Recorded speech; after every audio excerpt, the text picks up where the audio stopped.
Good evening, ladies and gentlemen, and welcome back to the Ambassadorial Wing. And hope you all enjoyed the new intro. I've been working on that for the last couple of weeks and everything, and wanted to debut it tonight. But tonight we are continuing my X-Men review series, and tonight we are going to be covering by far one of my favorites of the franchise, X-Men First Class. And of course, if this is your first visit to the Ambassador Wing, welcome. I hope you enjoy your time here. And smash that like button, share this stream out with all of your friends that are fans of the X-Men universe, and tell them this is where the party is tonight. So, but as always, I do not do these streams alone. I have dropped the link in the chat for anybody that wants to join me, but I want to give a very warm welcome, a very top shelf welcome to a regular here, a fellow ambassador. You know him, you love him, the one and the only, Mr. Zach Leary. Great Zach, to be good back. evening. Good to have you back, buddy. So appreciate you popping in. So tonight, X-Men First Class, and I have to tell you all, I absolutely positively love this film. I do. I mean, after the absolute unmitigated disaster that was X-Men The Last Stand, this was a breath of fresh air in more ways than one. And when they announced this film, I was like, can they successfully reboot this franchise after, as I said, the unmitigated disaster that was X-Men The Last Stand? And, well, as the old saying goes, the proof is in the pudding. And I will say it. They succeeded. Now, granted, as the reboot universe kind of went along, there were some stumbles, and there was one major stumble right at the very end, and that was, of course, X-Men Dark Phoenix. But we're not here to discuss that film. I'm saving. I have something special prepared for X-Men Last Stand and X-Men Dark Phoenix. So Is it just a picture of a middle finger? you'll have to. I will be uploading that video probably later tonight or tomorrow and everything. For those of you that will and everything, you'll have to check that out because I kind of go. I do a deep dive rant is how I will categorize it. So, but before we do get into the discussion on X-Men First Class, also give a very warm welcome. He is a regular here. You know him. You love him. He is simply just George. George, good evening, buddy. Hey everyone, how's it going? Hey, Doing just George. fine, man. How you doing, bud? I'm doing all right. And I was gonna say, like, maybe for your like thumbnail when you talk about those bad X-Men movies, use the picture of like Jeff Goldblum in front of the dinosaur poop and be like, that is one big pile of, well, you know. Well, you can say it. You can say it here. No, that It's is one one big big pile pile of of shit. shit. It is. That Because movie is I one know, big pile of shit. I mean, we But have a this, Jurassic Park movie currently out, so that'd be fitting for the theme of Is it the any bad good, X-Men George? movies. Have you seen it? I'm seeing it tomorrow. Okay. I have not seen it yet. I'm got some other more pressing matters in regards to family and everything, but I won't go into that here. This is not. I don't go into a bunch of stuff. If y'all want to ask me later, you can ask me later. So, it just involves Mother Ambassador Zach. I know we planned something, and we will get to that to that review and everything Yep. as soon as we can figure out the logistics of it. But tonight we're covering X-Men First Class. George, I am assuming you've seen this film. Yes, I've seen it many times. The first time, I'll be honest, I didn't see it in theaters because Mhm. I was hesitant about it because of the previous two, and that includes Origins Wolverine, which is garbage in my opinion. Which I enjoy, actually. Like I have a here's little bit. I have a little bit of a maverick approach to these movies. George, you're going to hate me for this. I like the third one, and I like, uh, and I like the one you just mentioned. So X-Men Origins Wolverine, and then you have the Wolverine, right? Yep. I like them both. Yeah, I like the Wolverine. The Wolverine is a very yeah. good movie in my opinion. Well, I the love the Wolverine Wolverine. gets tons of hate, as you know. People hate that movie. Yeah, I never understood why because like as far as It's a comic book good movies movie. go, that like really pushed the border between PG-13 and rated R. It really did. I mean, honestly, where and I have discussed this with a few other people. I think George, you were one of those people about doing kind of a riff review on X-Men Origins Wolverine. I will probably plan that for maybe at the end of this series because um, I'm covering everything, good, bad, and in between. Everything. So some's gonna be video, some's gonna be live streams like tonight. So, but this movie came out at a very interesting time in my life to give a little bit of context. This movie came out in 2011, which was it actually came out in June of 2011, so this is kind of appropriate. Um, it came out around the time that I actually I divorced my ex-wife, and I saw the trailers for this, and at the time I was obviously I wasn't staying with my ex-wife, I was staying with Mother Ambassador, and I was like, Mom, I'm going to the movies. She's like, okay, be careful and see when you get back. I'm like, okay. And I went in there and I was like, okay, I don't know what to expect, but this has to be better than X-Men Last Stand. Zach, I know you love it, but you're going to be a little I didn't outnumbered say here. love. Hey, Okay, you enjoyed X-Men Last Stand. I did not enjoy. well, And it's also coming from a guy who enjoys Matrix 4. we can't all we're not going to like everything across the board similarly. I mean, Well, I myself stupidity can be endearing. entertaining, Endearing. yes, that is true. But I walked into this movie, I was like, okay, please be good. Please just tell a good story. Please give us a good introduction. Not to mention, you had two babes in this film. You had Jennifer Lawrence and January Jones as Emma Frost, the White Queen. And, well, that doesn't hurt. Yep. And So, I mean, I would say they two female characters who are bad motherfuckers done correctly, which is an yes, important factor. Yes. Well, and not to mention, it takes place in a decade that, well, none of us were alive for, and that is, of course, the 1960s. This takes place in and around a actual real life, real world event, and that is, of course, the Cuban Missile Crisis. And I liked this approach. I like the fact that they brought in a director that I actually have a lot of respect for, and that is, of course, Matthew Vaughn. A little interesting backstory on his involvement in the X-Men franchise. He was actually supposed to direct X-Men 3. He was supposed to, I think, either write and direct or just direct X-Men 3. So it's possible this movie could have been a lot better. No, you're good.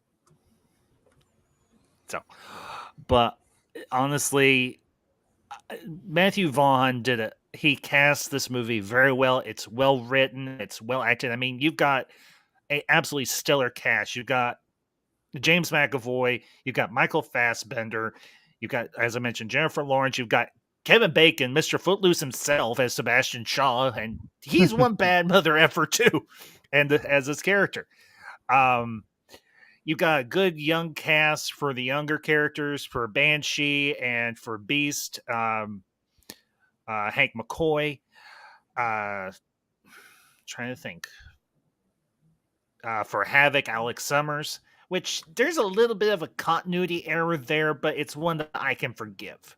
Because for those of you who know the X-Men universe, Alex Summers is, of course, Scott Summers' brother, Cyclops. But what they did was they crafted a narrative in the 1960s that involved the X-Men, which is actually when the X-Men was originally debuted in comics, was the 1960s. I think the first issue came out in like 63 or 64, somewhere along in there. So it's kind of appropriate that they would introduce this first class in the same era in which the original comic book run of X-Men was introduced. But really, the visual effects are great. The story itself, especially Magneto's story. I mean, granted, we get a revisit to that very iconic scene from the very first X-Men movie back in 2000 of the Lyncher family going through the concentration camp, but we get an extension of that particular narrative in terms of we have the introduction of Sebastian Shaw, who is working at a concentration camp as a scientist. He wants him to. What does he want him to do again? Bend the cup? No, he wants him to move the coin. Move the coin. Okay. Yeah. And this, that whole sequence where you have a young Eric Lyncher trying to move the coin across the desk, and Shaw ends up shooting Eric's mother right in front of him. And that turns him into the monster that we come to know as Magneto. Sets him on that path. Yeah, in a lot of ways. Path. Well, let me say this about Magneto: is you've probably already said this. You've done most of the films by now, right? So, but done the first two, yeah. Okay, well, it's important to have, or I guess what makes Magneto different is that even in the original ones, Magneto is a sympathetic villain, where you understand where he's coming from, and in a certain way, he's correct about things. In a similar way, I would say that Johnny Depp's character from the Fantastic Beasts, what's his name, Grindelwald, is, where you understand the plight and you understand his perception of himself and his people being outsiders, right? But I've always liked that about his character, and this movie, seeing him as a little boy and kind of seeing what happens to him as a younger man is awesome. He's kind of the main character of this in a certain way. His story is the most important story, I feel. Yeah, and George, your thoughts. What did you think of the entire sequence? Them recreating that sequence from the very first X-Men film. How'd you feel about it? I don't know if you guys were aware. Originally, like First Mhm. Class replaced what was planned to be like a Magneto prequel. They wanted to do like apparently X-Men origin movies for like all the characters, not just Wolverine. I But can because of totally like what see happened, that. Yeah. but because of what happened with like the film, I think they changed it around and made it a First Class film. So I think that explains why there's a lot more to Magneto's origin in this film. They took a lot of the ideas they probably had, but I like that Mhm. they expanded on it. And also like it sets up Shaw as well as a villain. And I've mentioned this in your previous X-Men videos, Ambassador. I feel like the Mhm. X-Men villains are some of the most underrated villains when it comes to comic book movie villains. They don't get talked enough about. They may not be like in the top 5 or top 10, but they're still damn good villains. And you really see Shaw like right away, like he'll do anything to get what he wants. Yeah. And also, I like that it's a parallel to like when we see a young Charles Xavier meeting a young Mystique, and you see the two different lives. You see one boy dealing with the loss of his mom, his whole life being torn from him, being in this concentration camp, and you see this other boy who's also a mutant living in this luxury mansion, meeting another mutant, offering Mhm. her a sanctuary. So I like that they also had that going on at the same time. Yeah, and just shout to the chat, Fook Norris and MJ1 Media. Guys, good to see you both. I'll bring up your comment here, MJ. Michael Fassbender nailed young Magneto. The scene where Charles helped him remember a good memory, making him tear up, really showed him to be great as Magneto. Yeah, and I will say this, the first time I ever saw James McAvoy in anything wasn't even a major Hollywood production. It was a sci-fi channel miniseries. It was actually Children of Dune, where he played Leto Atreides the second, and he absolutely won me over as an actor in that performance and everything. Say what you want about the special effects and everything, but McAvoy and the rest of that cast did a absolutely stunning job. Absolutely stunning job and everything, especially like I said, McAvoy and his portrayal of a young Charles Xavier at a point where um, we've never seen Xavier before. He was he was great. I mean, he was charismatic. He was a little cocky. He was kind of trying to be a wannabe ladies' man, and everything. Particularly when him and Raven were over in England. Everything he was working on his doctoral thesis. Everything. And he becomes a professor. You hear that line introducing Professor Charles Francis Xavier, PhD, and I actually squeaked just a little bit with geek or joy because I was like, I've always wanted to hear that, and and Raven's there next to him, and she's like, "Congratulations, you're a professor. I guess I can call you teacher now." He's like, "First, I gotta have students before you can call me that." And the chemistry between McAvoy and Jennifer Lawrence was absolutely it was perfect. I mean, for me, it was perfect.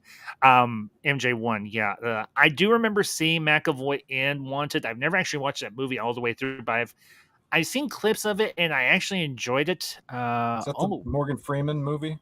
That's the one with Morgan Freeman and Angelina Jolie. Yeah. So, and Jacob Ironside, good to see you, buddy. McAvoy and Fassbender were in Band of Brothers. I did not know that, so I'm definitely gonna have to check that out. Thank you, Jacob. So, but honestly, McAvoy's portrayal of yes, Zach, you're not wrong, bud. But at least some of the performances were good. So, Sure. um, but the thing for me with this film was seeing these characters that I had read about for decades. I mean, I had read if it had an X Men title on it. I read it as a comic, and to see these characters at this particular point in their lives before they become the iconic characters that we know and that we have a very long um, relationship with, I absolutely was just thrilled. And they, like I said, they crafted a great story for this movie. They really, really did. So, um, and the interesting thing is, George, you brought up a good point just a few minutes ago. This did feel a little bit like Magneto's story, because you have two scenes in the aftermath of him getting released from the concentration camp, and he's been going on this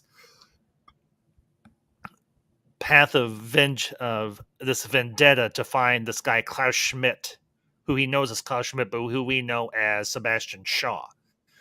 And you have two very, I think, intense and brutal scenes of him doing everything he can to find out where this guy, who he coins as his Frankenstein. I mean, the scene in the Swiss bank when he has that bar of German gold, and the banker's like, it's illegal to have this, and he's like, yeah, and tell me what I want to know. And he rips the fillings out of that banker's teeth, and you're like, damn.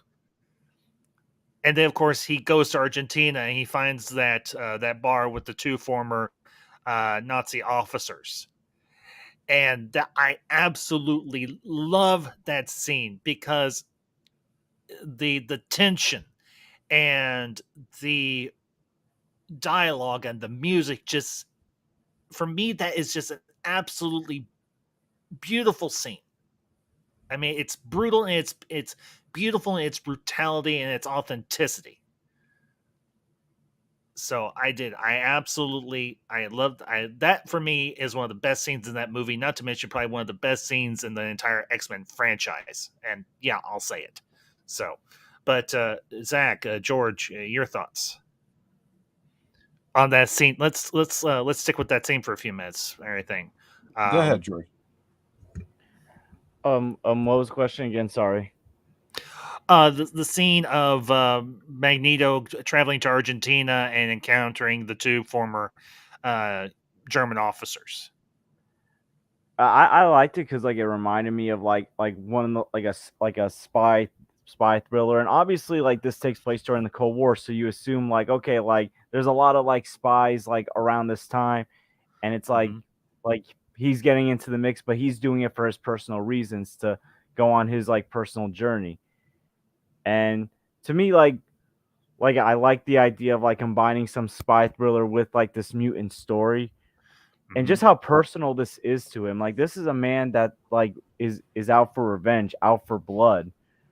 Yeah.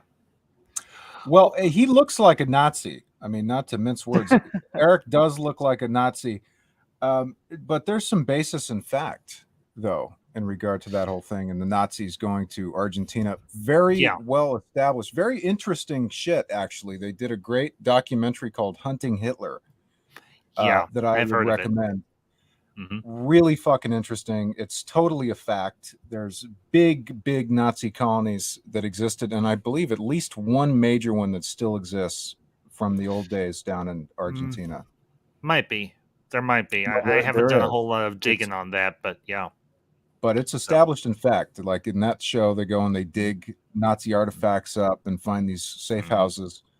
So cool shit. I'm a history guy, man. So anything involving that, is kind of for me. Yeah. So, and yeah, MJ1, I have to agree. Fassbender could be Bond. I wouldn't be opposed if they picked him as the new Bond. So, but getting into the story itself, this movie is kind of a slow burn because honestly, what Matthew Vaughn does is he's building the characters out, at least the main characters out, before he really get into the story, the narrative of the story per se.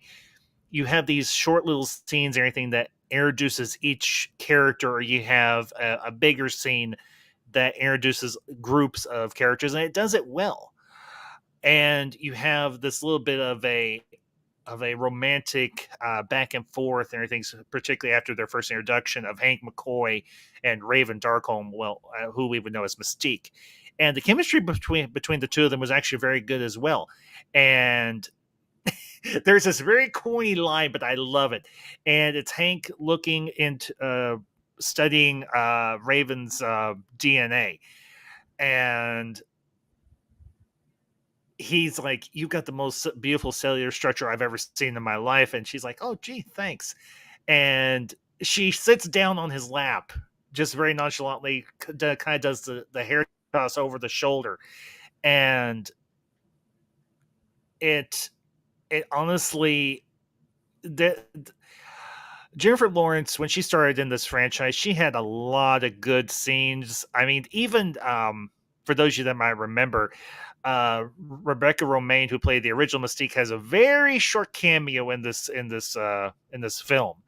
It's during the scene where um, she goes into Eric's bedroom when they move to the Xavier mansion, and he's like, "I want to see the real Mystique," and she actually transforms into an older version of herself, and it looks like Rebecca Romaine.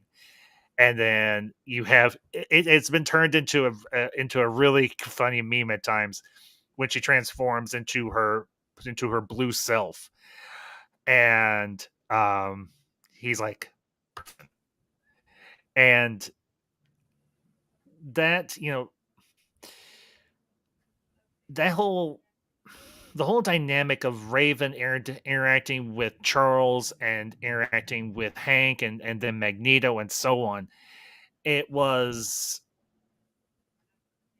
it was a very interesting dynamic because you almost had an unintentional love triangle because Charles doesn't see Raven as a romantic interest in his life. He sees her as a little sister more so than anything.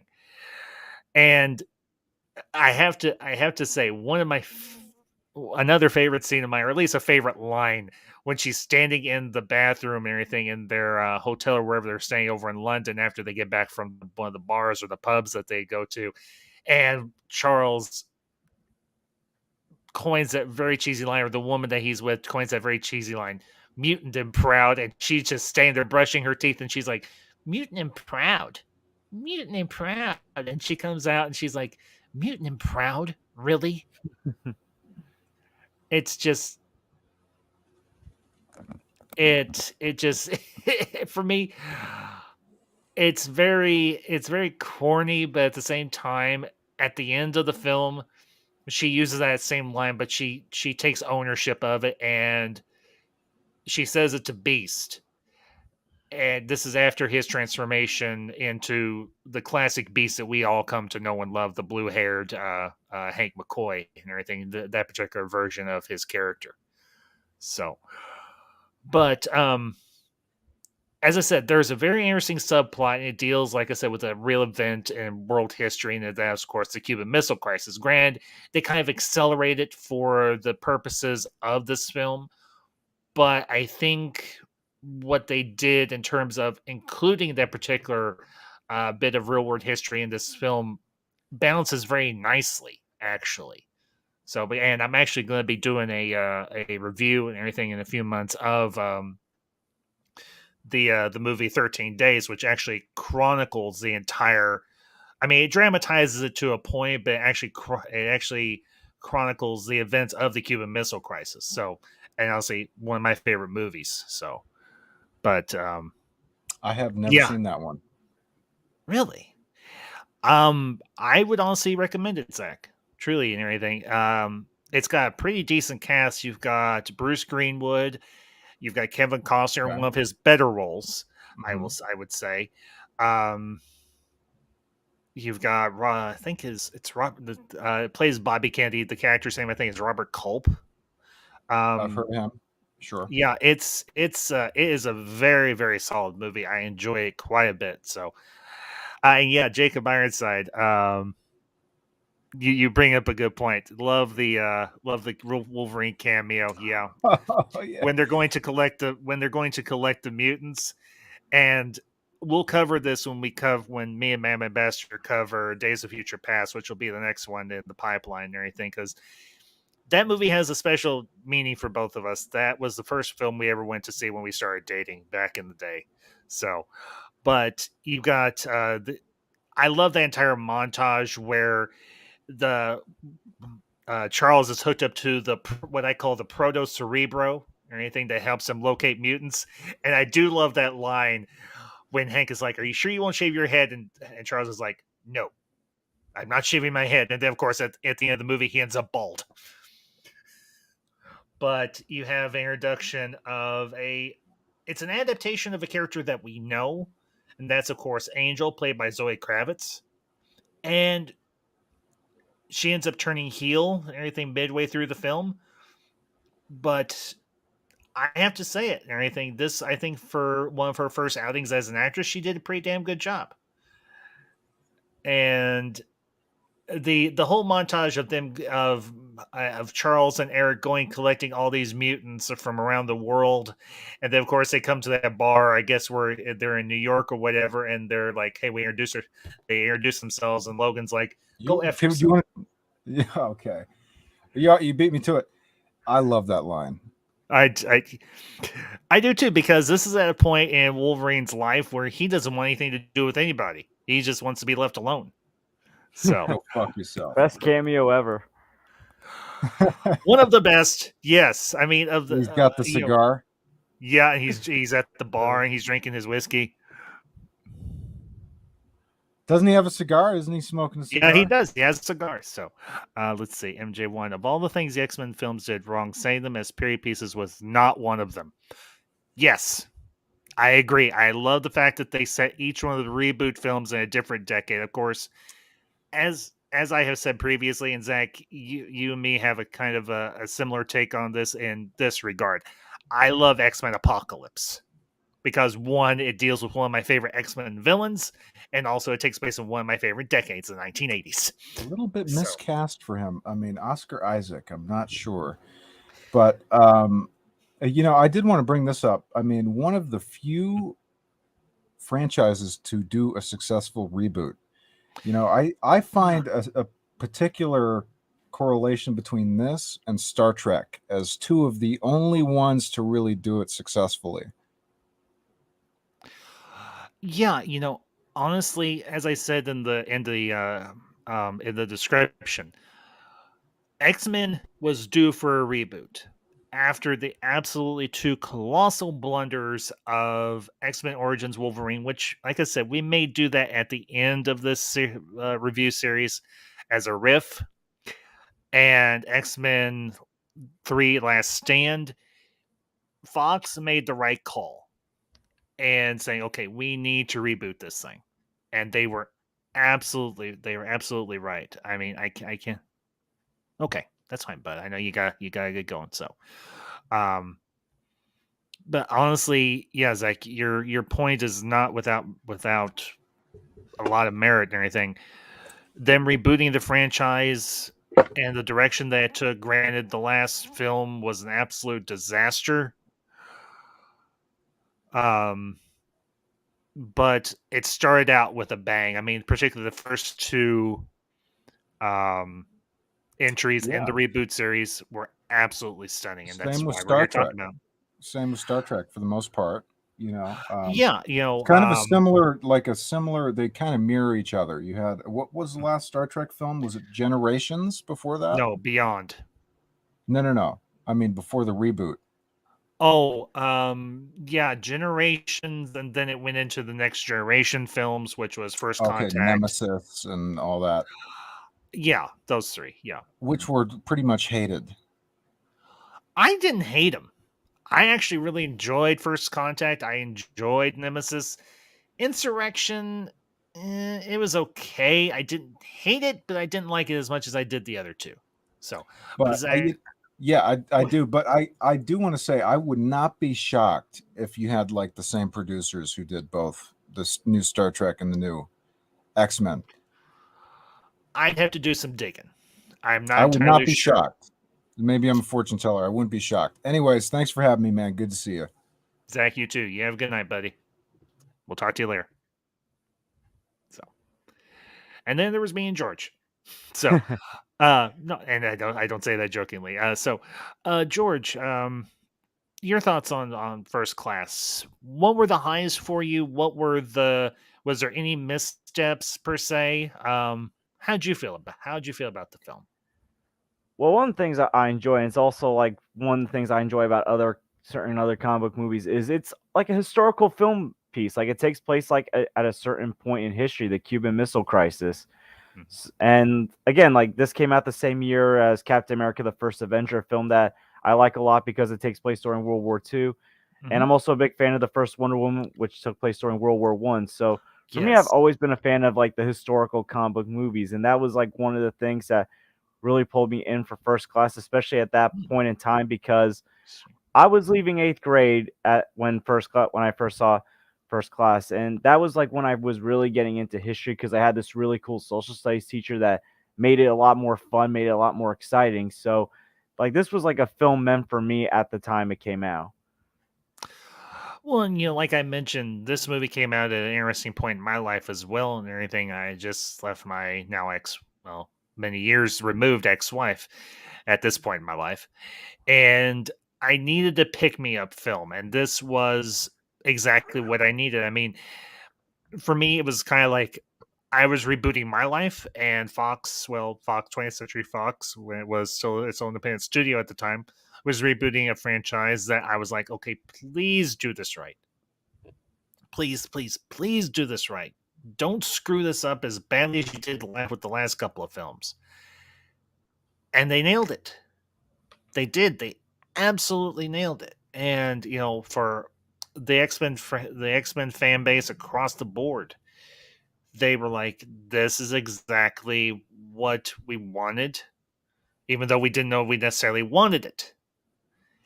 And it revitalized the franchise in a major, major way. It proved that the fan base and the general audience were willing to give the X Men franchise a second chance.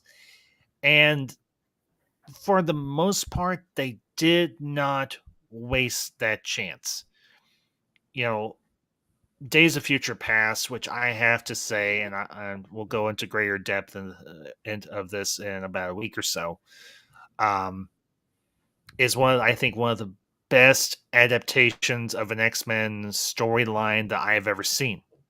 I mean, I was absolutely positively hyped after the success of First Class for them to do Days of Future Past. Not to mention they brought back a director, which remove his personal life issues if there are any.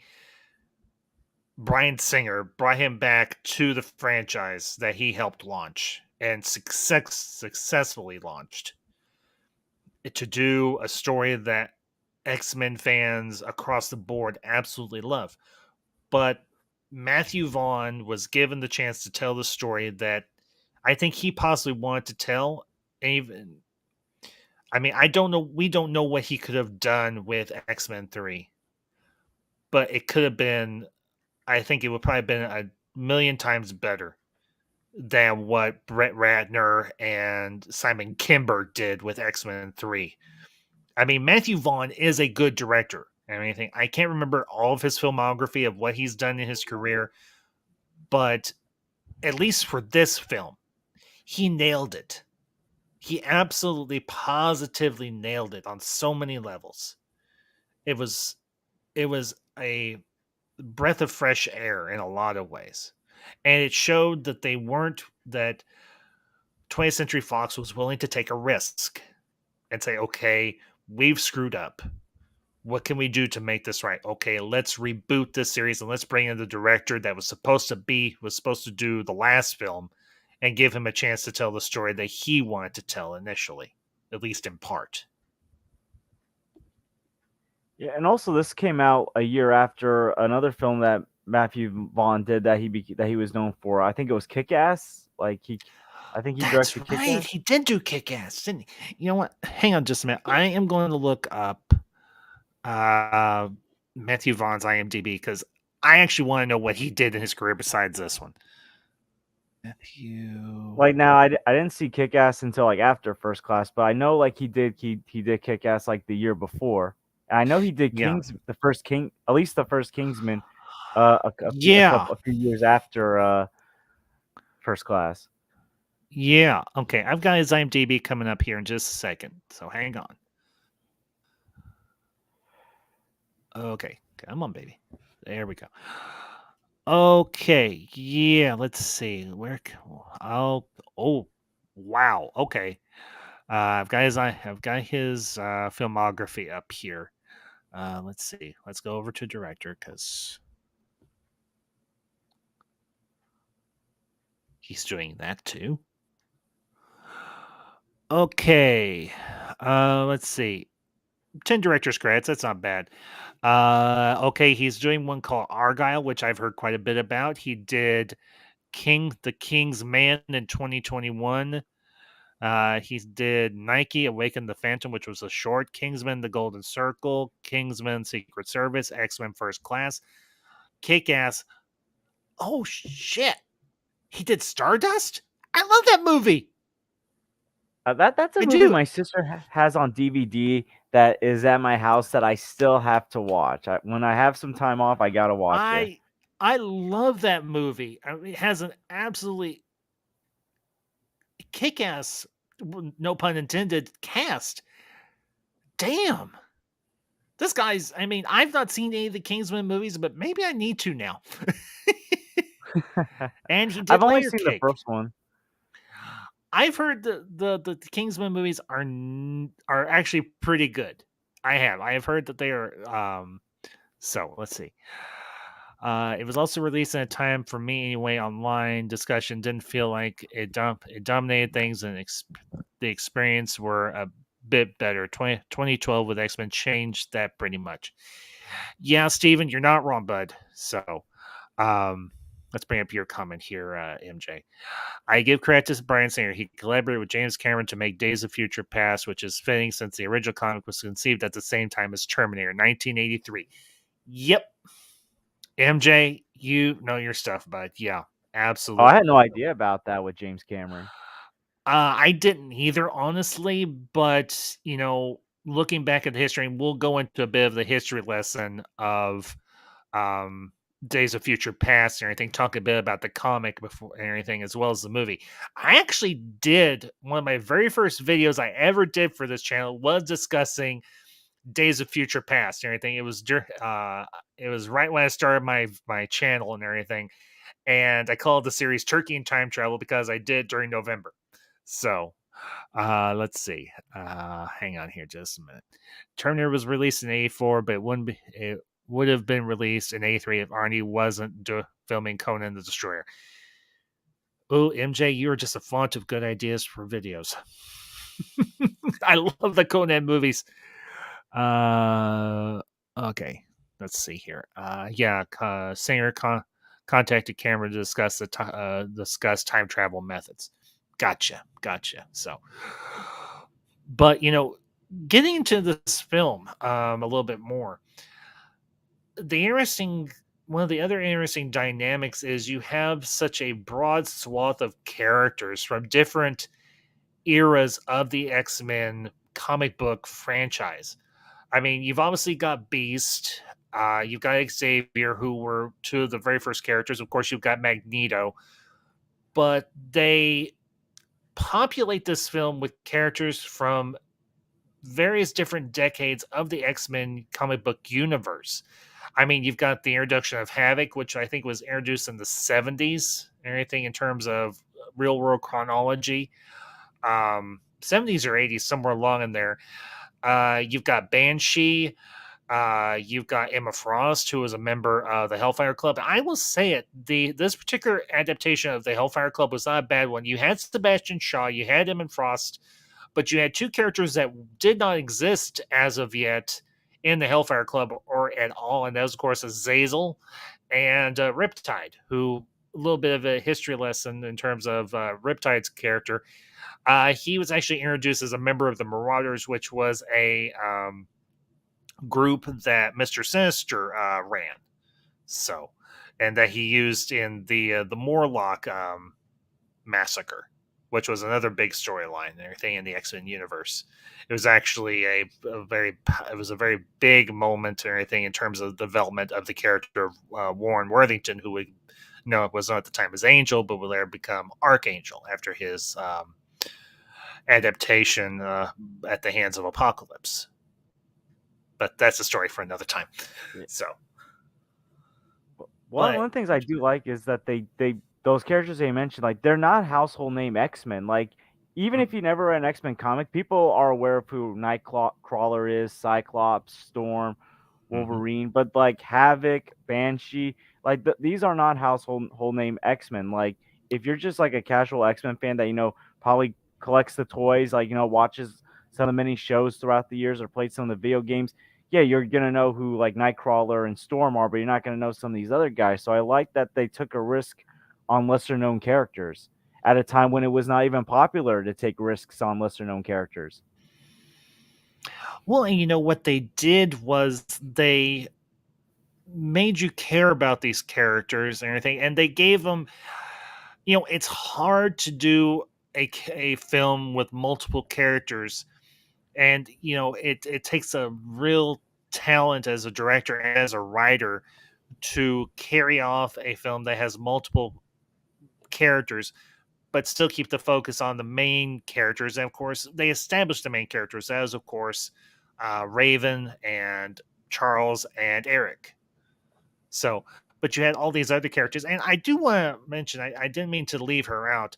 You do have the introduction of a side character who has a kind of a prominent role in the X-Men comic books and in the X-Men animated, the '90s animated series, and that was, of course, Moira McTaggart, who at the time, well, at least in this film, was working for the FBI. And she has a very interesting introduction in this film.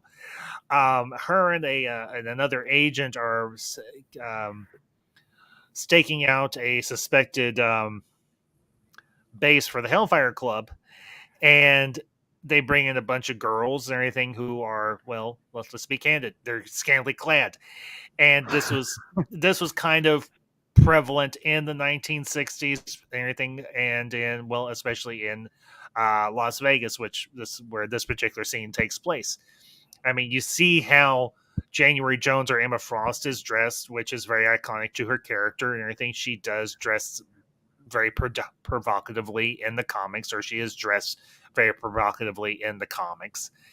And the male agent's like, "What are you doing?" She's like, "Using some of the equipment that the agency didn't issue to me," and she's able to successfully infiltrate the Hellfire Club.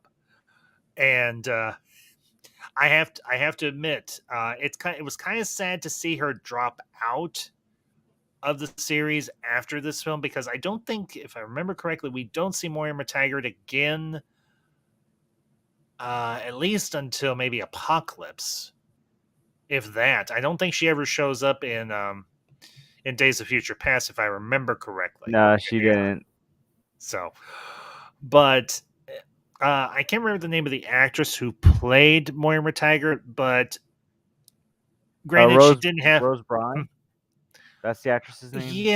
Yeah, Rose Bry. I think you're right, George. Yeah. She did a good job, because this particular adaptation of Moira Taggart, she's not a scientist as she is portrayed in the comic books and in the animated series. Uh, but it didn't bother me in that respect, because I was like, okay, I'm willing for them to play around a little bit with these characters and have them have a different origin than what I'm accustomed to. And that was the tricky thing with this film, because, as I mentioned, you have the introduction of a character who has a very strong connection to one of the main characters in the X-Men universe, and that is, of course, Alex Summers as Havoc, who's, as I mentioned, Scott Summers, aka Cyclops' brother. And no reference to a brother is ever brought up, as best as I can recall. And you have to wonder, did I mean, in the comic books, they are not aware that each other exists. They figured the other one was dead because of what happened to them and their parents. So you have to wonder, was Corsair somewhere out there with the Stargazers? I think is what the name of that group was. Well, also here's like another thing when it comes to character of McTaggart. Like she's a CIA agent at a time where like women in the CIA like faced real sexism. Like they made Yeah. like and they even made some like references like to that, like how like they didn't really seem to trust her all that much. And like even at the end when like Charles like erases her memory, like and she's Mhm. like saying how like she's forgetting stuff like they made that like sexist comment saying like this is why women shouldn't be in the CIA. Yeah, and that for me is just, yeah, that was very prevalent at the time, and I'm glad that they didn't hem haul around it. So, and want to welcome a his first time to the ambassadorial wing. Give a warm welcome to Mr. Stephen Murphy. Can you hear me? Stephen, good evening. Hi guys. Hey, Welcome. good to see you, bud. Glad to have you on. Yeah. So, I mean, it's pretty late where I am, but I just figured if I have the time, I try and test this out because I've never done this before. well, glad to have you on board, buddy. Truly. So, you've been quite active in the chat. So, your thoughts on First Class? How'd you feel about it? It's probably the best of the series after X2 and Days of Future Past is follow up to me, because up to that point, the first movie is good setup, and the second movie, does follow up on that well, and then what followed afterwards didn't really go in. So at the time, there was no expectations, and I felt like it was a sleeper movie. Like no one probably knew this was coming out at the time, right? Like maybe I wasn't paying much advertising back then, but it felt like that this movie just kind of happened. Yeah. Yeah, I remember they had some trailers for this. They had some teasers and everything for First Class, and that kind of piqued my interest. Like, can they, like I mentioned, could they make this work after the last couple of missteps that they had done with X-Men Origins Wolverine and X-Men um, Last Stand? And the interesting thing was it. I think for the X-Men fandom, which I will admit I have been a long time fan of and everything and been a part of, I was willing to give them a chance to bring me back in. Even though they kind of messed me over, I was like, okay, you've got this guy, Matthew Vaughn, who's And that done was the these case other for a lot of films. people at the time. That Yeah, was the case for a lot of people at the time. I mean, I was only a teenager at the time. I was like 14 when it came out.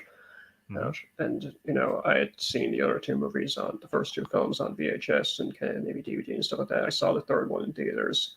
I wasn't really well that day, as far as I remember, so like it wasn't really a good experience. But like, and for a time, I did try and like X-Men: The Last Stand, but after a while, it's like okay, I liked elements of it, like Beast and whatnot, and how these are two stories that really should have just been separated out, and they deserve their own movie. But this one, does fit well. And at the time, I was kind of just getting into the idea of the spy kind of World War II thing there, and obviously Captain America: The Mhm. First Avenger really kind of piqued that interest even further. And now it's gonna one of those things that it's up to, in my current day. It's one of my favorite things. Is war stories and kind of those kind of characters like the original Nick Fury and the Shield stories and stuff like that. Yeah, That kind of stuff is interesting to go back to. yeah, So absolutely. so having this, and I don't think they hadn't done this alternate history idea with superhero kind of types much at the time. I think Rocketeer was in the '90s, and obviously we had Captain Mhm. America coming out, but no other genre was kind of doing this right now, so it kind of felt like an interesting thing to do. And Yeah. how the idea of taking the mutants as kind of like an alternate history thing of studying the development of mankind through that time, and how mutants could have been involved in various things. They're involved in war, they're involved in nuclear idea, and how Shaw believes that the nuclear thing is the next evolution of man or whatever it is. Yeah. Well, and Shaw gives, I think, I don't think it's too much of a tongue in cheek line. I think it's very appropriate when he goes when they're in the submarine, the nuclear submarine, and they're staying there in the reactor chamber, and he's like, "We are the children of the atom," and Which is always a he's famous phrase with the X-Men. Like it's one of the yeah, kind of moniker things. yeah, because it is widely regarded that because of the nuclear bombs that were dropped during World War II and all of the nuclear experiments that were taking place in the world, that potentially was the reason why mutants came to be in the Marvel universe. And not a And then huge when segue. Go and ahead, then when you Stephen. add and then when you add kind of other elements of human history, it kind of makes put into question both in comic books, because I've read comic stuff, and obviously these mutants. So once you introduce Apocalypse into that kind of fold, it suddenly adds even more questions to the idea. Or how in Mhm. comic books things like Namor might be the first mutant or something like that. Yeah. So Mhm. it's all interesting. Well, being kind of a quote unquote student of the X-Men universe, I did a lot of digging into the lore of these characters. And, I'll bring up MJ one's comment here. They actually introduced this concept in the X-Men 90s series, the animated series. What the movies haven't touched on is that familiar mutants can't hurt each other with their powers. Example, Cyclops and Havoc's powers have no effect on each other. There's actually a scene in it's one of the episodes in the 90s series where the X-Men encounter X Factor, and it's the X Factor that's a group of mutants or anything that work for the United States government. And Cyclops and Havoc attack each other, and they just basically knock each other on their asses. And that was, they have not, unfortunately, I think Havoc dies in between First Class and Days of Future Past, if I No, remember he dies in correctly. no, he dies in Apocalypse. Oh, does he die in Apocalypse? Yeah, Yeah, he dies during the whole Quicksilver recreation of the mansion thing, like from Days of Oh, Future that's Past. right. He does. He It's does. yeah, it's very Yeah. unceremoniously and just kind of awkward and just being like, okay, that happened. Yeah, that's right. I forgot about that and everything because it has been a while since I watched Apocalypse. But, Yeah, this no, whole John Colicos, so that therefore he's not Apocalypse. He was not John yeah, because Colicos. isn't that the guy that did the voice of Yeah, Apocalypse he for the was. 90s series? Yeah, I Yeah, he thought was. so And because because you mentioned Battlestar, Battlestar, Star Trek. The guy can yeah. deliver grandiose dialogue. Like even if it sounds silly, you believe it coming Yes. out of him. That is very very true. I remember one of my all-time favorite lines, and we'll probably discuss this when we get to X-Men Apocalypse. One of my favorite lines from the animated series is the first time they introduce Apocalypse, and he says, "I am Apocalypse. All who oppose me shall be crushed." And then he crushes the video camera underneath his foot. I absolutely loved it. But speaking of villains in this movie, Kevin Bacon, I had not seen him in anything in a very long time, and the fact that they brought him in to play this character, who is kind of a iconic character in the X-Men universe. And I think Sebastian Shaw, leader of the Hellfire Club,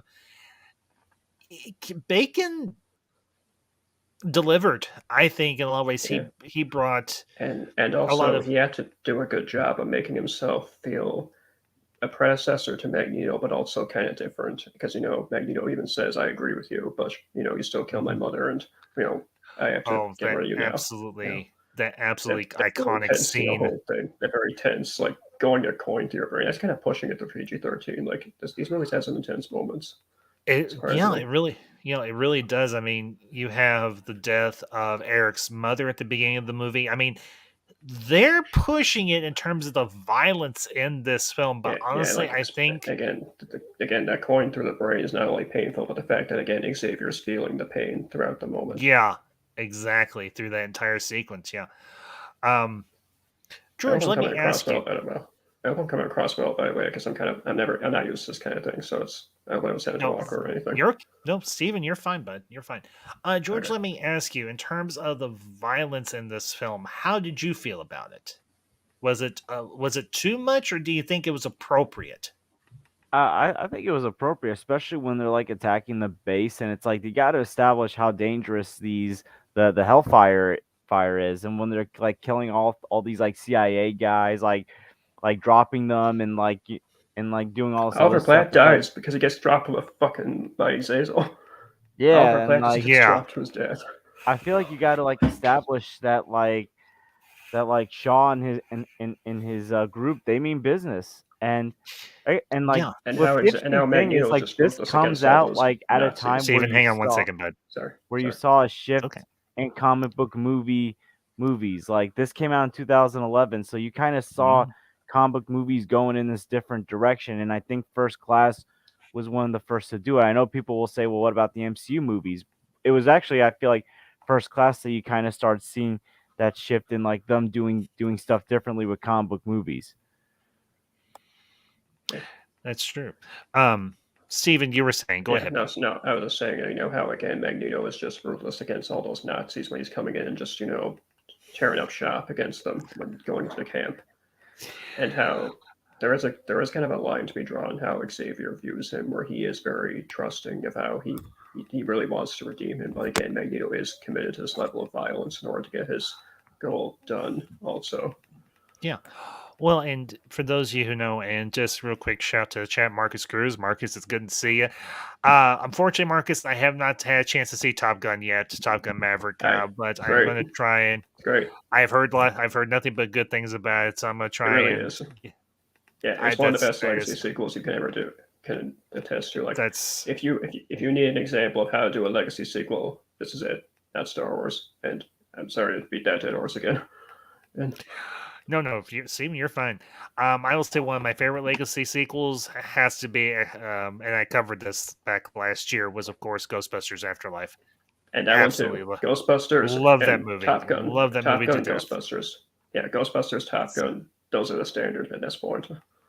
I have to agree. So, for me, for those of you who may not be super familiar with the back history of the characters of Charles Xavier and Eric Lyncher, aka Magneto, they were both fictitious analogs of two real life members individuals in the civil rights movement in the 1960s. And that, of course, was Martin Luther King Jr. and Malcolm X, where you had Xavier, who was more of the analog for Martin Luther King Jr. or MLK, and you had Magneto, who was more of an analog for Malcolm X, who was more militant. And various scenes throughout this film really shows Lyncher's obsession with getting to Shaw or getting to Klaus Schmidt as he knew him from back in the days when they were in the concentration camp. And as you mentioned, George, I think you did say this. There are plot elements in this film that does suggest that this was supposed to be kind of an origin story for Magneto. But they mixed in different other elements to create a different animal in terms of the film and the story that was told. And I think they did it very well. I mean, I have to admit, I had never heard of Michael Fassbender before this film. Like, He'd only ever. be really his biggest claim to fame at that point was Inglourious Bastards. Like, he's in that. Yeah. Mm-hmm. I do remember him in that. He was also in Band of Brothers as, I think, it was MJ1 or somebody else mentioned in the chat earlier. Yeah. And a lot of people were not known at this point, mm-hmm. him and Lawrence and Holt and some of the other young people. Like, again, McAvoy and Kevin Bacon were kind of the big ones if you knew your history a little bit. Obviously, Bacon is huge, and McAvoy obviously was in those couple of things we mentioned before. Yeah, and Jennifer Lawrence, of course, she had done, I think, at least the first, if not the first two. No, she had only done the first Hunger Games film at this point. I don't think that was out yet. I think that came out after this. Yeah, it came out the year after, because I remember this came out when I was exiting 8th grade. Hunger Games came out when I was in 9th grade. Yeah, this is basically the arrival of her as an actress. Yeah, I mean, she was great as Katniss in the Hunger Games films, and that might be something me and the missus covered down the road and everything, because we love the Hunger Games films. She knows the books. Thing where it was really popular in the moment and has maybe kind of faded off in terms of popularity. Like, they're doing a new one now. It's supposed to be coming out, and is anyone really just jumping at the bit for it? I don't know. I mean, I haven't seen them in years, but it was popular from where I used to live, because we would read the books. We read the books in 8th grade for English, so like it was very popular like in my school, like when it came out like a year later. Say that one more time, George. Hunger Games. I remember like we read the book in 8th grade. It was like part of our curriculum for 8th grade English. So like the next year later, like Hunger Games was very popular in my area, in my school district, like in the theater. Yeah, that is true. So, and I will bring up Marcus's question here real quick. Do you think McAvoy and Fassbender will be the MCU versions of Xavier and Magneto? I wouldn't be opposed to it, but it just depends on their availability and whether or not they want to return to those roles, considering their last experience with those with their performances as those two characters, and that was of course in Dark Phoenix, which, like I said, I will be covering. I cover rather in depth in the video I'm going to upload the next day or so. But I do want to bring up Fook Norris's comment here because as a kid of the '80s, this is an actor I absolutely love. Michael Ironside as the American And ship Ray Weiss. captain. Yeah, him, Ray Weiss, and James Remar. Like that's a trinity of character actors right there. That's awesome. Michael Ironside, what can you say? He played General Katana in Darkseid. Highlander 2. He was Darkseid in the Superman animated series. yeah, he did the voice of Darkseid both in the Superman animated series and in Justice League and Justice League Unlimited both. He played Ratchet in Starship Troopers. Yeah. One of the most badass mother effers introductions ever. If He's your got the name is mechanical awesome, arm. if you have your name, if your name is as awesome as you as you are as an actor, that automatically makes you cool. It's like Michael Ironside, Powers Booth. Like you don't have names like that anymore. Like where are those names? Yeah, now you got Dwayne Johnson. And not to go into any like Rock hate. I do not dislike The Rock as an actor. I don't even dislike him as a person. Granted, I don't know him personally. Yeah. But Michael Ironside has got to be one of the most badass names in the history of forever. Yeah. I mean, when he dies, and which will be a very sad day indeed, I'm gonna be like, there goes one of the best It's like it's like losing Powers Booth again. Like Powers Booth was just always great, no matter what he did. Yes, Walking Tall, of course, Sin City. Tombstone. One of my. Go ahead, Steven. Sorry. Sin City. No, I was just saying, Sin City. He's one of the main characters in that. Did you ever Oh, see that's that one? right. He is, isn't he? I forgot about that. Yeah, his last movie was the sequel, which I actually didn't think was that bad. Like I feel it's underrated. It kind of came out at a wrong time because by that point it was too late, and also the Frank Miller hate kind of really had up and scaled a lot more. So people kind of just dismissed it. But I like Sin City, James to Kill For. I love the original Sin City. I do. I mean, it's. I mean, I'll say I love that one as well. Like I think both of them really do work. I didn't see the sequel, but I did see the original, and I really enjoyed it because it had absolutely an insane cast. I mean, great cast, just like this movie does. I mean, okay, let's just run it over real quick. A little quick segue. You've got Bruce Willis. You got Jessica Alba at the height of her popularity. You've got Elijah Wood, who doesn't say a freaking word. You've got Mickey Rourke. You've got Nick Stahl. You've got what's his name? Oh, for heaven's sake, it's gonna drive me nuts. Plays the supposed crooked cop. Damn it, it's gonna drive me nuts. I'll come back to it. It'll come to me when Michael Madsen. Well, Michael Madsen. Thank you, Fook. Yes, yeah. Benicio del Toro. Del Toro. Yeah. Yeah, who also played the Collector and played him magnificently in the Guardians films, or at least the first one, because I don't think he shows up in the second one.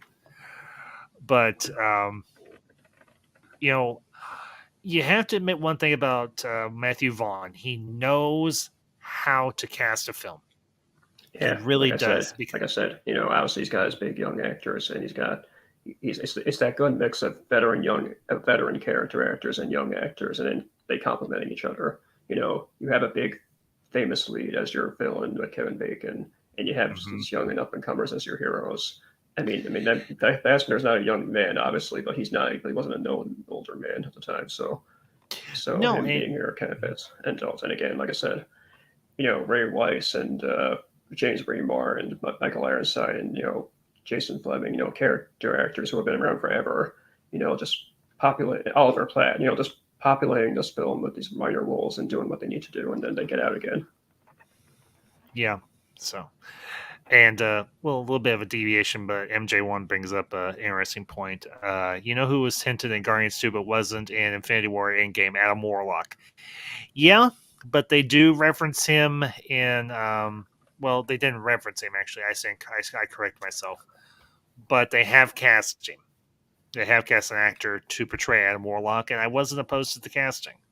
So we'll have to wait and see how they do and everything with that and everything and what they do with that character. So, and I know Adam Warlock. I know this was a major complaint for a lot of people in terms of the storyline of Infinity War and Endgame. But yeah, Marcus, that's what I've heard. So Adam Warlock is coming for Guardians Volume 3, and I'm good with that. So, but a lot of people were like, well, you can only do one story with Adam Warlock, and that is, of course, the Infinity Gauntlet. I'm like, that's the one he's most well known for, but you can do a lot more with him besides just that. Because Adam Warlock as a character, there's a lot of backstory to this character and everything. He wasn't just the guy that had the gauntlet for a while and then that was it. There was a lot of other stories that they told with this character. So I'll be interested to see what they do with him in the future of the MCU. So, but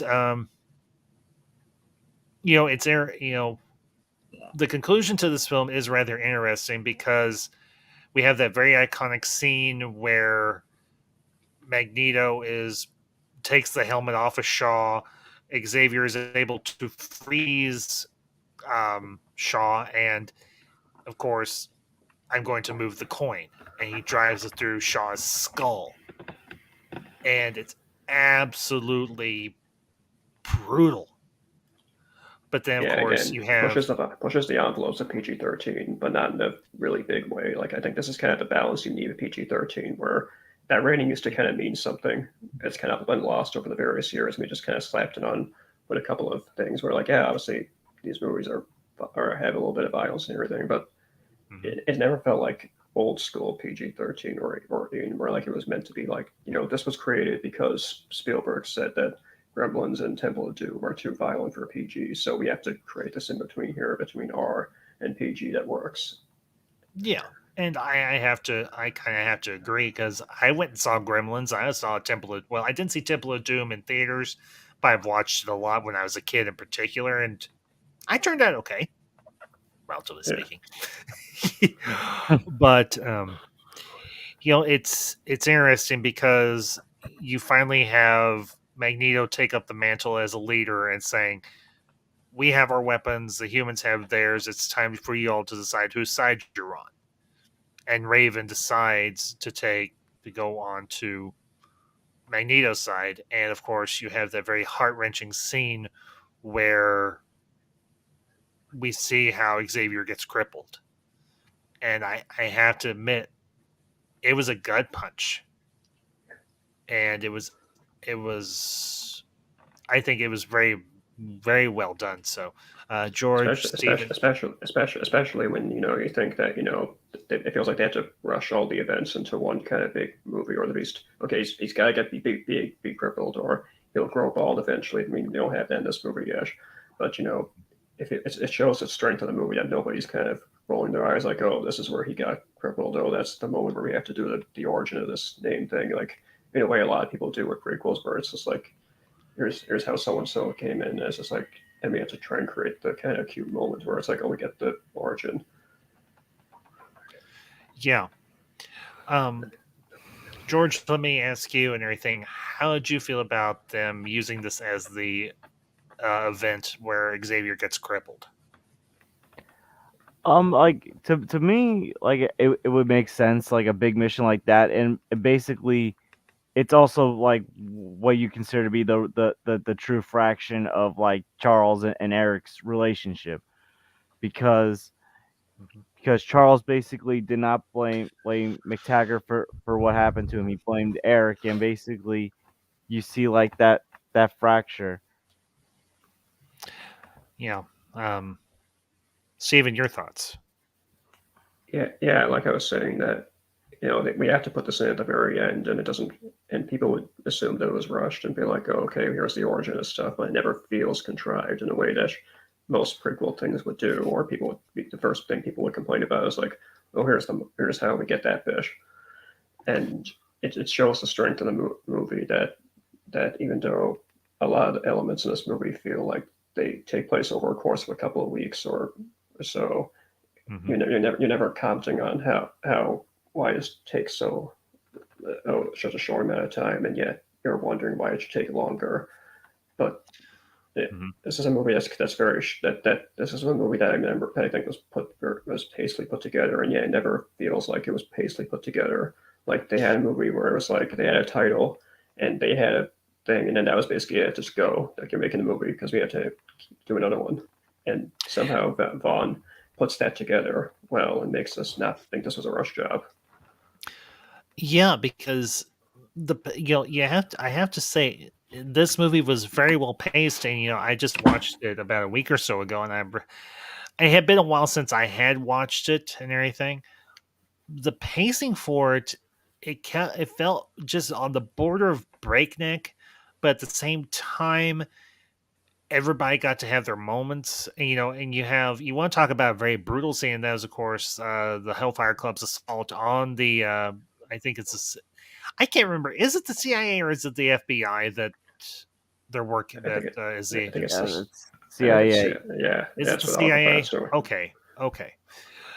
And that entire sequence and everything, and you mentioned it, Stephen, a little bit ago, where Zazel is teleporting agents up in midair and then just dropping them.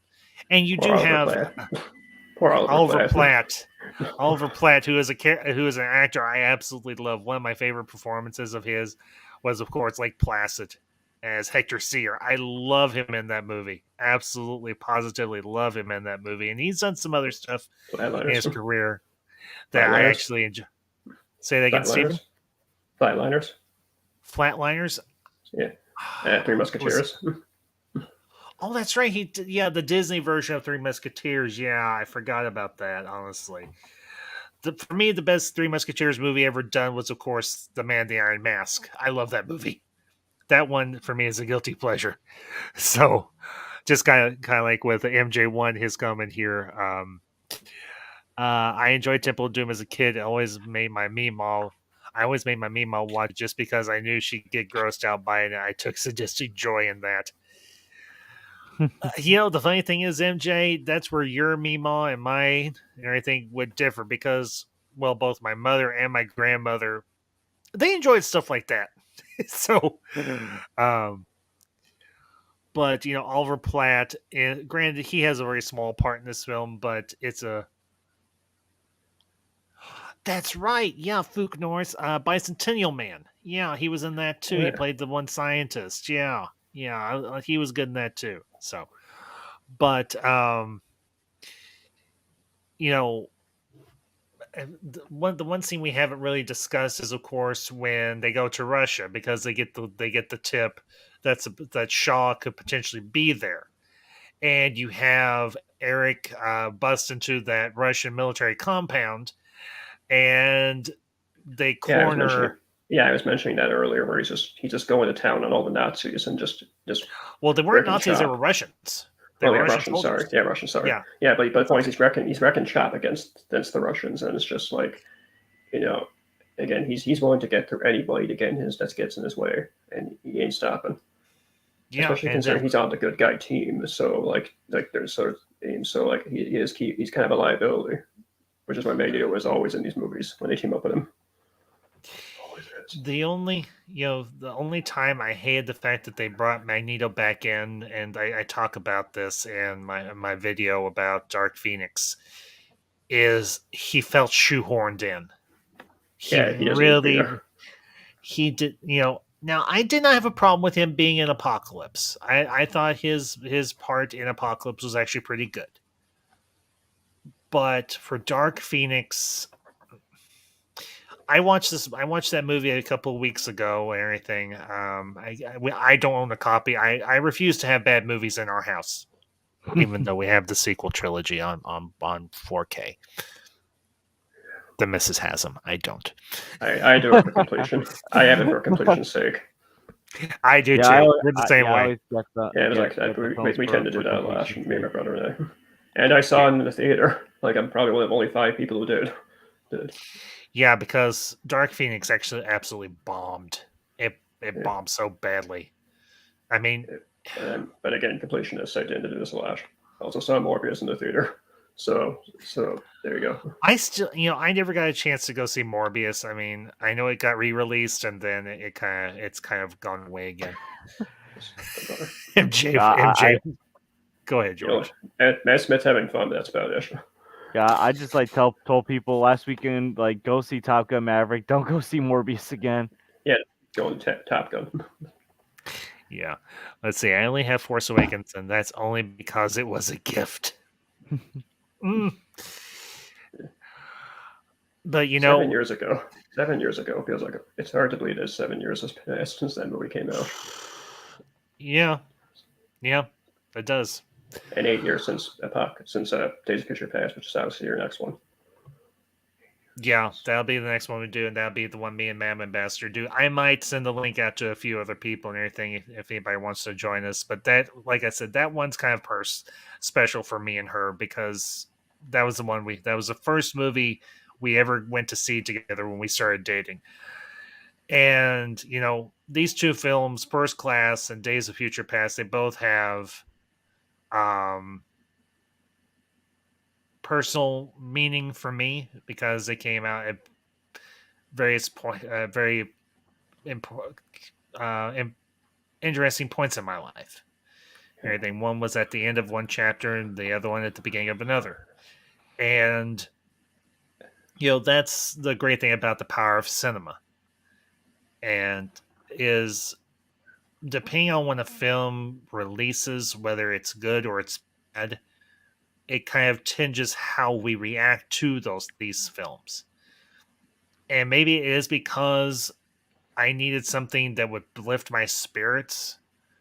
But just in general, First Class is across the board a absolutely solid movie. Yeah, and I hope it doesn't get forgotten in the future. Like, once the X people are worried, you think there's a thing like if the X-Men are introduced in the MCU, people might start to forget about these movies, or maybe they'll just start, dogpiling on them, just be like, oh, they're not good. The thing is, these are still good.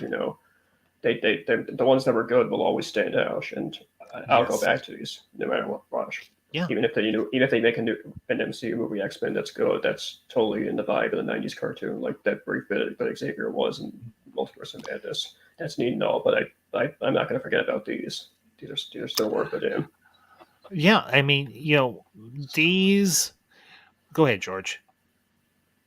I would also say, like, for me, Days of Future Past also came out at an interesting time for me because it was like one of the first movies me and my best friend saw after my best friend went through a personal tragedy with one of his family members. I'm not going to get into detail, but it was like a very shocking tragedy what happened to one of his family members, and it was like one of the first movies we saw together. So, yeah, I feel like when it came to those first two X-Men movies with McAvoy and Fassbender, they always come out at very interesting, significant times for not just you but me as well. Yeah, and regardless if they bring McAvoy and Fassbender back as Magneto and Professor X for the MCU, the casting people, they have shown a track record, whether you love the movies or hate them, to know who to cast for these films. And I would say it, bring Matthew Vaughn on as a casting producer or something, or a casting if he can ever get to do a Superman movie. I mean, if he's not going to get to do Superman, then I guess he can do the X-Men again. That's the other thing he wanted to do, because that's another thing he's wanted to do for so long, is do Superman. Well, I don't dislike Superman as a character, but for me, he's kind of bland. I mean, for me, the best Superman will always be, of course, the late great Christopher Reeves. Now, that's not to say that I have a hate on or I dislike Henry Cavill and his turn as Superman. And he was in Stardust, which is that Matthew Vaughn movie. Like he's a minor character in it, That's so he can't work with right. him. So I think he's in his new movie that he's doing, which is a big spy thing. Argyle, yeah, Yeah. Argyle. So So yeah, that'll be Well, interesting to. Go ahead, George. yeah, But one of the interesting things about like the whole idea about Fassbender and McAvoy coming back, this is just a rumor, so don't take the word for it. But apparently, one of the ideas they had on the table was having Fassbender come back as Magneto, and I guess in the 838 universe, he plays Wanda's father or something like that. But that was like an idea that they had on the table. Someone said apparently the scene was filmed but cut. I don't believe that personally, but I think it was an idea that I they don't either. considered, but just didn't make the cut. Apparently, they had a ton of ideas, and I think that was just an idea that they scrapped. I don't think so. I mean, the Because thing that is that wouldn't a lot really of make sense to have the Patrick Stewart version and the Fassbender version. If you're gonna have the Stewart version, you gotta have Ian McKellen. You only bring Fassbender if you have the McAvoy version. Yeah, the problem is that a lot of online stuff gets kind of conflated now, especially when rumors just kind of run rampant and Yeah, fan stuff is created. exactly. And Like that's how I the whole can, that's how that whole Tom Cruise Iron Man thing started, where that was a fan thing, and we yeah, thought like they I thought can it see was them real, bringing in and then they're McAvoy. like, oh, it's not, no, it's not. So when it comes to your online stuff nowadays, kind of raise your eyebrow and just keep your one eye open. Was that Nick Fury said? It's like so yeah. Like I can see them bringing McAvoy and Fassbender back for maybe Secret Wars, like when you have the big crossover Maybe. event stuff, like in a small role. Like I can see that. I can't see them becoming the official MCU. Like I can see them maybe in like a timeline, like appearing in like a small role, like maybe like similar like Toby and Andrew, but like I don't see them being the MCU versions. If they can't get Jackman back, then they're not going to be able to get them back.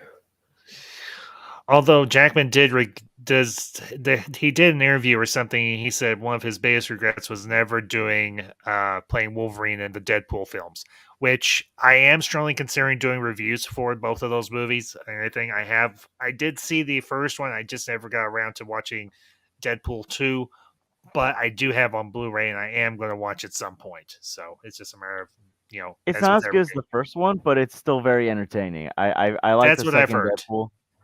It's That's what still a I've very heard. good sequel. So, but with with so many adaptations and versions of characters that we have gotten over the years. I mean, you had, and I will say this, and we'll discuss this more in depth next time with Days of Future Past. You have you have Fassbender as the past version of Ian McKellen's absolutely stellar performance as Magneto. And of course, you have McAvoy as the younger version of Xavier. And they do such a marvelous job weaving these two performances to character, these four performances together in Days of Future Past. And it's when those two meet, like Patrick and McAvoy, it's the biggest selling moment of that movie. Like if you're somebody who loved those two performances and those characters, like that's gonna get you. And it was so good they brought it back in Multiverse of Madness. Just because somebody stumbles doesn't mean they haven't lost their way forever. Yeah. That is true. Let's see. MJ1. Let me bring up your comment here, buddy. We still haven't gotten Hugh Jackman, the yellow spandex, and the cowl mask. He was handed in a delete scene the Wolverine, but he hasn't worn it out of the Xmen Origins game. Yeah. And I doubt if we'll get that. I mean, it won't be Jackman, but whoever. I don't know who they're possibly going to pick to replace Jackman if they do replace him, but it's anybody's guess at this point who the next Xavier will be, who the next Magneto will be, who the next Wolverine will be, even. But I would encourage Kevin Feige, Matthew Vaughn knows this universe pretty damn well, and he has a very good track record at casting the right actors or actresses for parts. Bring him on, bring him in. Say, hey, Matthew, you did a good job. Let's come back to be a casting director for us. I mean, Feige was able to get Sam Raimi to direct Doctor Strange too, so he should hopefully get Matthew Vaughn to like get involved in the MCU in some shape or form. Maybe they can get him to do Fantastic Four. They're looking for a new director for that now. So, it's everything right now is up in the air with the future of the Xmen universe. Yeah. But And again, while we obviously will get more MCU down the line, and pretty much it will just be the MCU this moment moving forward, minus whatever Sony's doing in their universe because they still have the Spider-Man thing.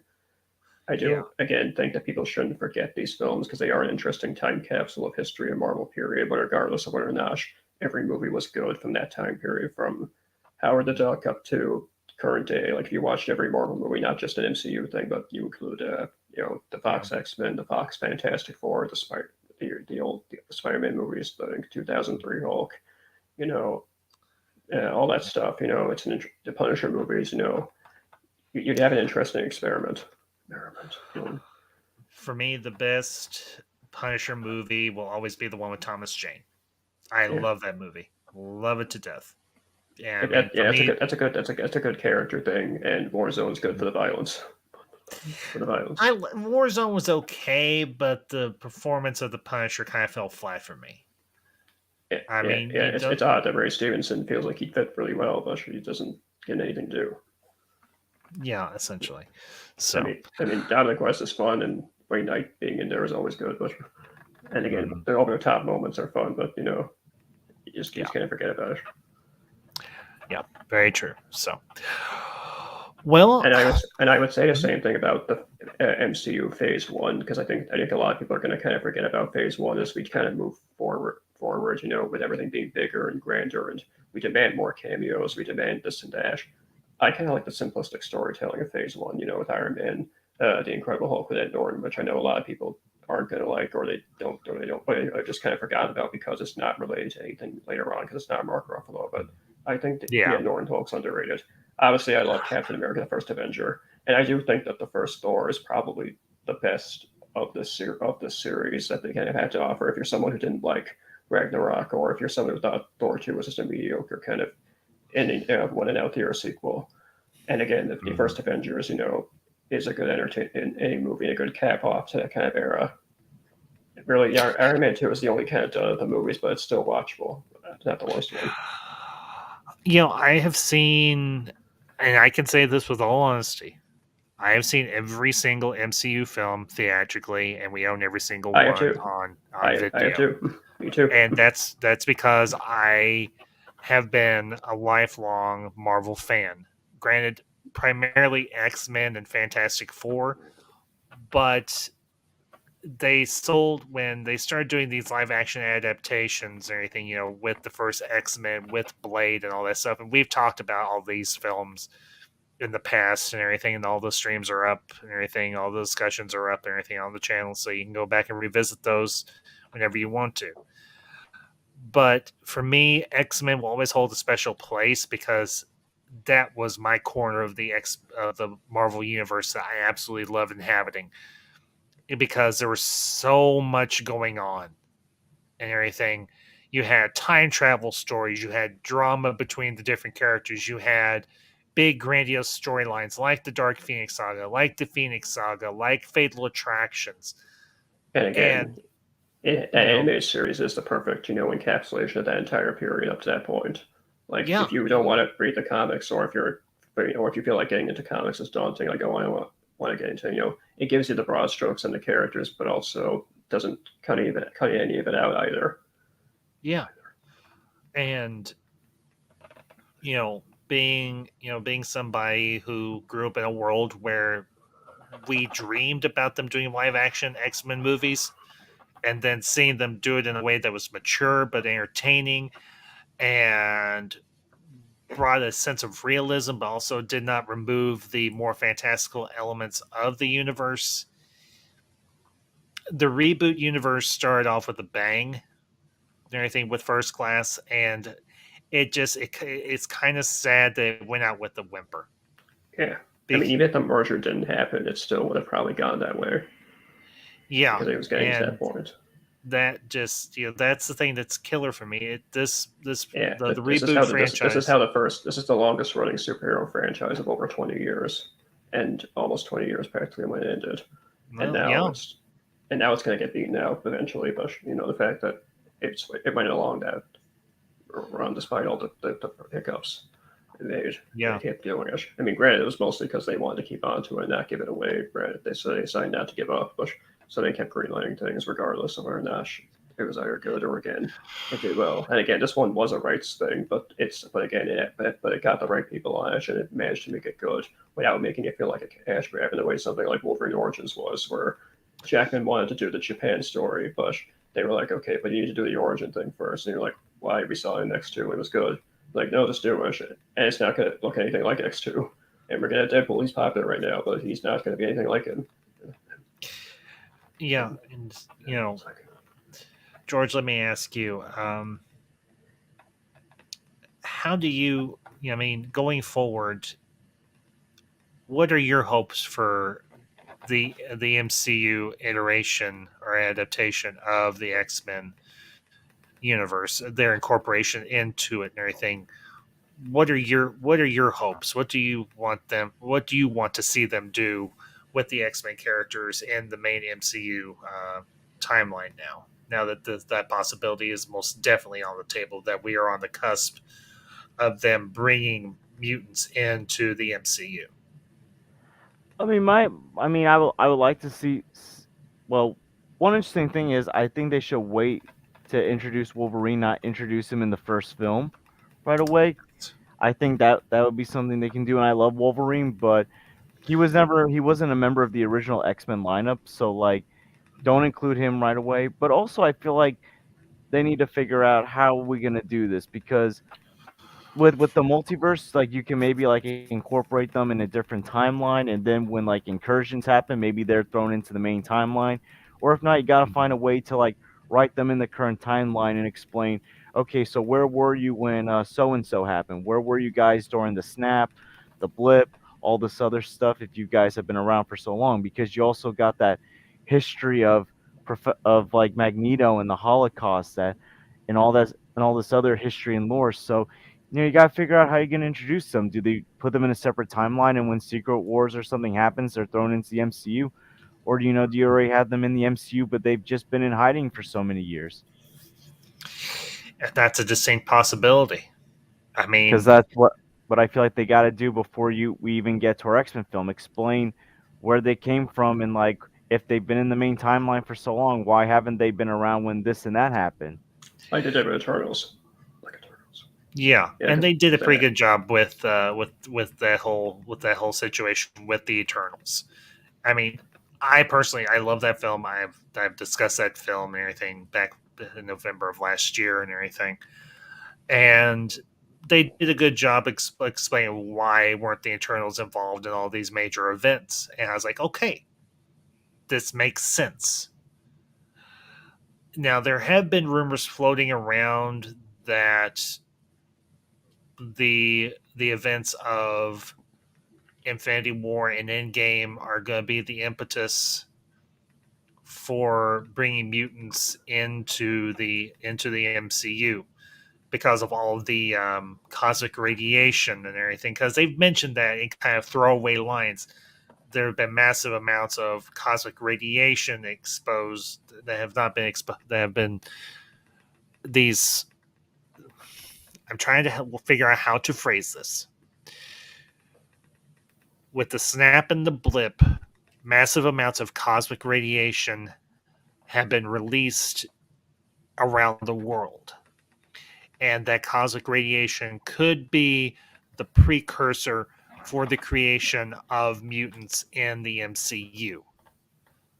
So that's a that's a potential way in for them to introduce mutants, not necessarily the X-Men per se, but mutants into the MCU proper.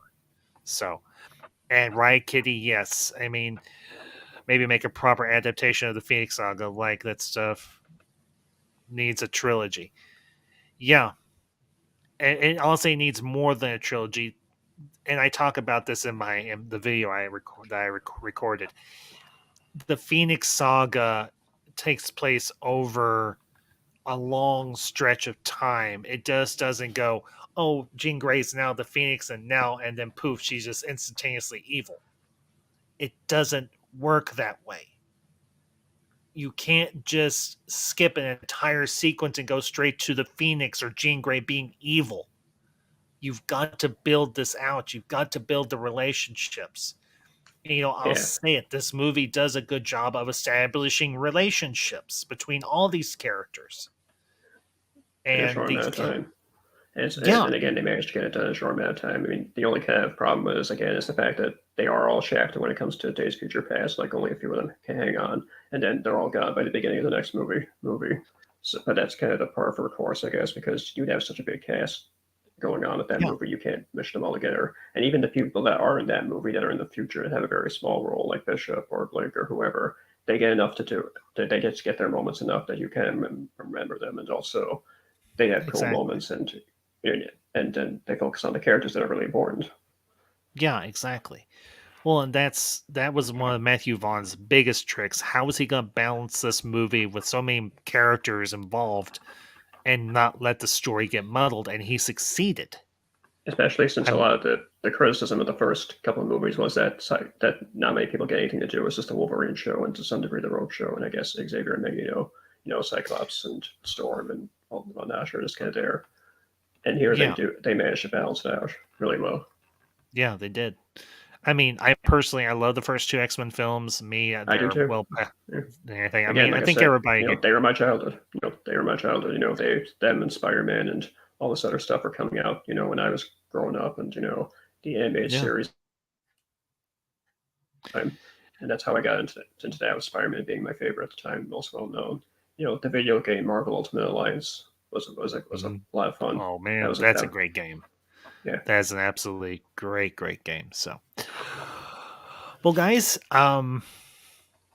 good discussion. I think we're going to go and wrap up here and everything, because I don't want to necessarily belabor the point and everything. Yeah, But and it's labor I met. George, so George, Stephen, and I also want to thank my other good friend Zach Leary for being here this evening. And Um, mhm, Ambassador, I just want to say thank you for being so welcoming and understanding. And again, I'm sorry if yeah, I come across kind of awkward and not really sure of myself, and if my voice isn't no, all that presentable. And I hope people can hear me fine, and I'm not stumbling over myself a lot. no, It's just I don't do this very often. Stephen, you were perfectly fine, bud, and you are welcome back anytime. You Yeah, had a lot whenever of I'm great available, insight. Yeah, whenever I'm available, like I said, I was just lucky I kind of got here this time, and it's very late where I'm so at, so it I depends. can imagine so. But folks, thank you all for being here tonight. Everybody in the chat, thank you for all your contributions. Thank you for a great discussion in the chat as well. MJ1 Media, Riot Kitty, Fook Norris. Um, I'll try not to butcher this channel's name as best as I can, but if I do, please forgive me, buddy. Also, Marcus Cruz. Marcus, thank you for popping in for a little while this evening.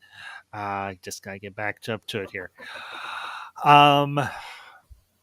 Gargoylesaurus, Megalosaurus, and Coloradosaurus are you, buddy. Thank you for being here tonight as well. And everybody that'll catch us on the replay, I hope you enjoyed the discussion. Hope you enjoyed the stream.